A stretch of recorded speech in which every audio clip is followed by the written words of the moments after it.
not your mission! When have I not completed one of your missions? This week, Bruce Willis goes MIA. This mission. Plus, we'll take a look at Oscar nominee Gangs of New York tonight on The Front Row.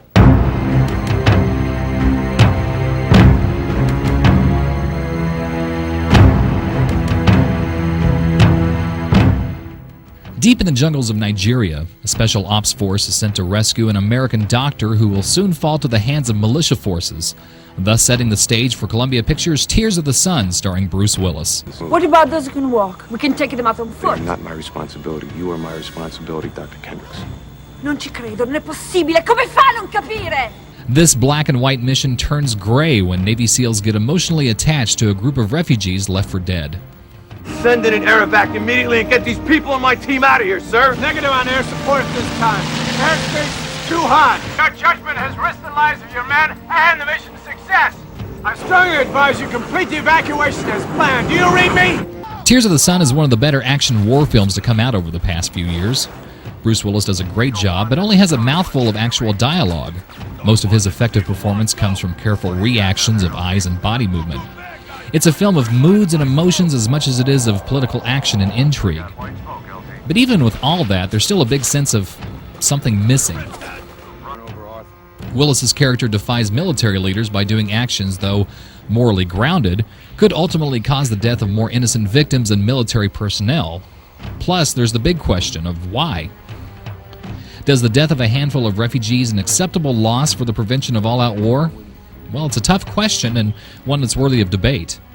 But Tears of the Sun glazes past this and other philosophical elements and plays straight for the emotions.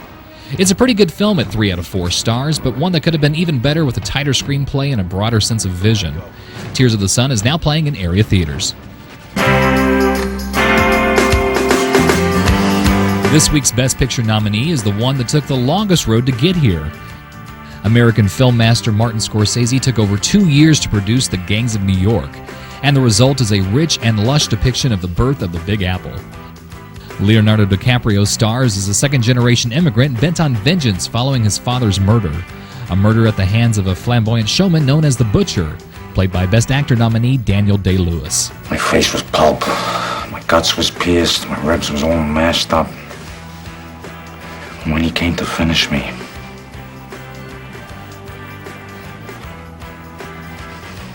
couldn't look him in the eye. It's a classic opera tale of rage, love, death, and revenge, told through the eyes of Scorsese, arguably our nation's best living filmmaker. Gangs of New York balances a rich vision and complicated characters into an exhausting journey of the birth of American idealism.